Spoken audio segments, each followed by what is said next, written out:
Hello, my name is Matthew, and I got a few books earlier in the week, and I've been reading and enjoying them, and I thought I would share with you what I've got and what I've been reading. And it's all Horace.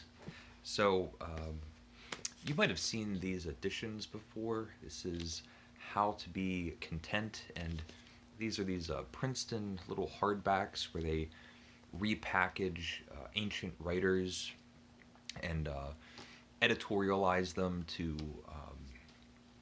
give some extra meaning, like how to be happy or how to be funny or things like that. And so for Horace, it's How to Be Content, and a Penguin classic, satires and epistles, and then a writer that I haven't read before, Perseus, and his satires. So that'll be interesting as well. And then the last book is Horace in English. And last year, when I first started reading Horace, it was because of Steve Donahue talking about him in one or several of his videos. And both of these, the How to Be Content, I wrote Steve an email and said, have you read it? Is it something that I should get? I'm interested in reading more translations of Horace, and he said it was quite good, so I got this. But he also recommended Horace in English, and this is a really interesting, much more interesting than this book, a really interesting package. And the main feature of the Penguin, of this Penguin Horace in English, is it takes a whole collection of writers who have translated Horace throughout history and then collects them all. And so you'll have several of the same passage translated by different writers. And of course, I've heard in England there was this pastime of men of letters who would translate Latin into English. And so it has a list of very well-known men of letters and poets and writers. So Sir Philip Sidney, Ben Jonson, Robert Herrick, John Milton, John Dryden. And then it also has more Rudyard Kipling, some more modern writers as well. Rudyard Kipling, Ezra Pound. It has David Ferry. And this is the one book I haven't really gotten into. I've been reading through all of the other translations that I have to enjoy them, but kind of read them through. And I feel like when I know the satires or the poems,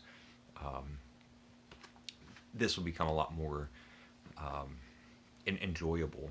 But I did read the very beginning, and it's great because it's let me see if I can find it real quick.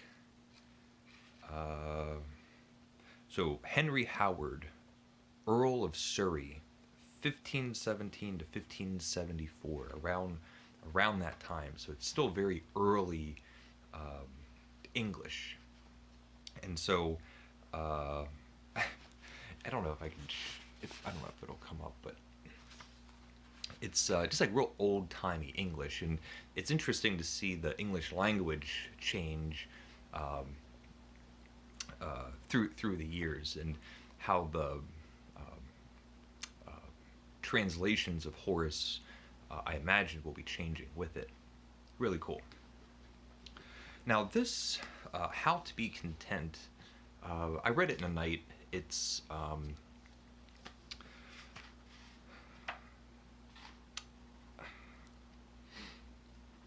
very much editorialized. It's almost like a very long introduction that has been sliced through and inserted between each poem. And so it's kind of bracing because instead of reading them through, reading the poems and thinking about what they mean, we get this long introduction before each passage, kind of nudging us in the direction of um, what the editors are trying to convey. So uh, it's very selective with the passages that it's picking. Um, it's a translator that I haven't heard of. I don't know if it was done specifically for this, but it makes me think maybe the translations have been um, rendered in a way to kind of match this idea of how to be content. And there's a tone, Horace strikes a tone in this translation that I hadn't really found in his in the other poems that I've been reading by him, and it's that he comes across as professorial. He's giving advice in a way that um, isn't so much lacking in the other translations that I've read, but it's much more focused. This is a poet that's giving you advice, whereas um, and so these are some other books of Horace that I have by the Oxford World Classics, satires and epistles, and the odes and epodes, and then I'll show these as well. David Ferry's translations of the odes and epistles as well, and both of these, Horace feels conversational, and there is moral discussion, ethical topics, philosophical questions, but it feels much more like you're sitting with someone much wiser, much smarter, wittier, funnier than yourself, who is carrying on with opinions and talking and wanting to impart maybe some advice and experience, but very much is aware of being entertaining and witty and funny, and keeping the conversation going, and not just hammering one point over and over and over again. And as I've been reading Horace this past week, and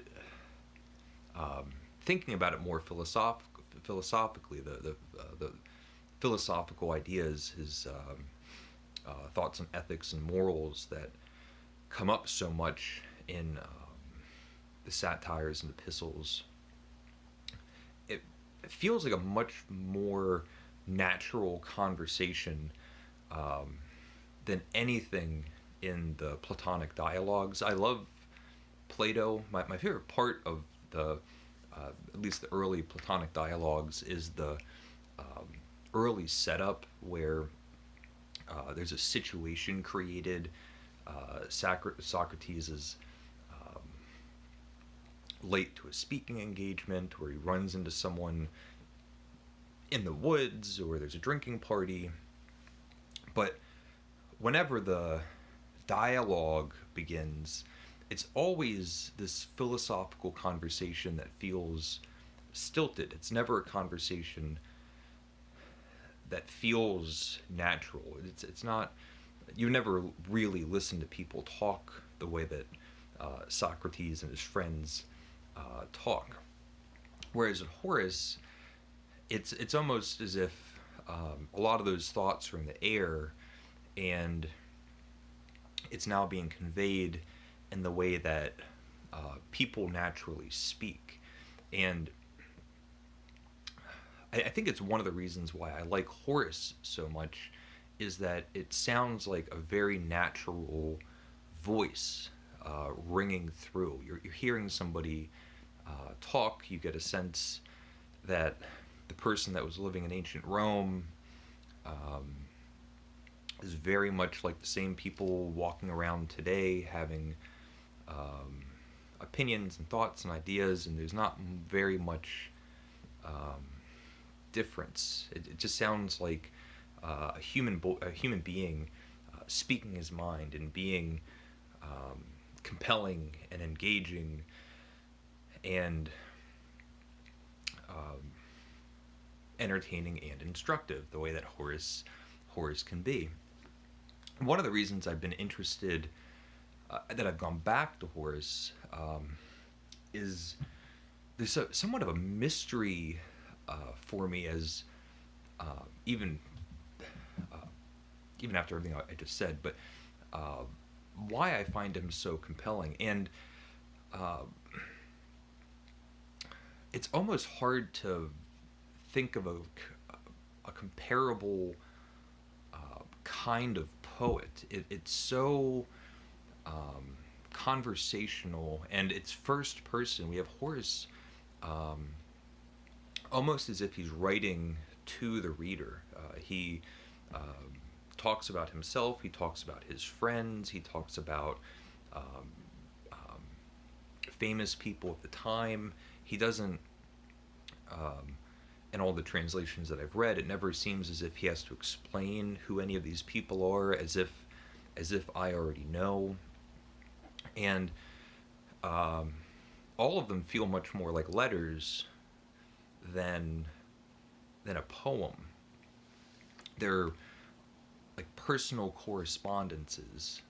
And my first introduction into Horace were the Oxford World Classics, which, even more baffling, are in prose.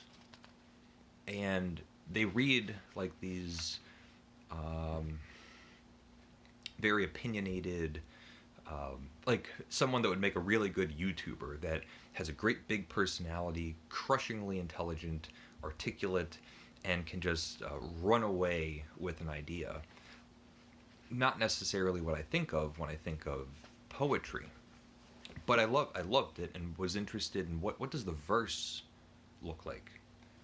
And then I moved on to the David Ferry translations, which had an additional feature, which is that it's facing pages.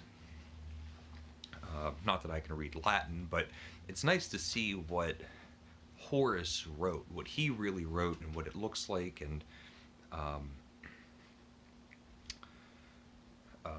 what the poem uh, would have looked like when it was originally read. Um, and so all of that, I've gone back and been reading the Penguin translation.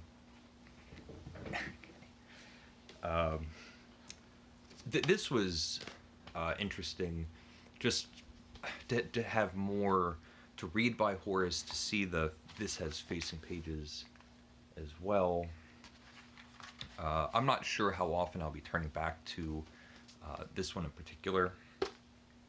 And I feel like after I have my bearings, I'll be spending a lot of time with Horace through the ages and seeing how his translations have um, evolved through the years, and how they've kind of changed in the hands of all of these great writers, poets, and translators on their own. And I think I'll make another video talking more about some of my thoughts about Horace. I kind of have them on the brain at the moment.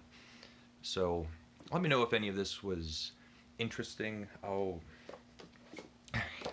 show, so How to Be Content, which is okay. The Satires and Epistles, and Horace in English. So let me know what you think. If you've read Horace, what you think about him. His different kinds of poems that he writes, the satires and epistles, seems very different than the odes. I don't even know what an epode is, but um, still learning about it all. So let me know what you think about all that and the books that I got, and um, that's what I have for now. So thank you for watching. Leave a comment if you would like, and take care.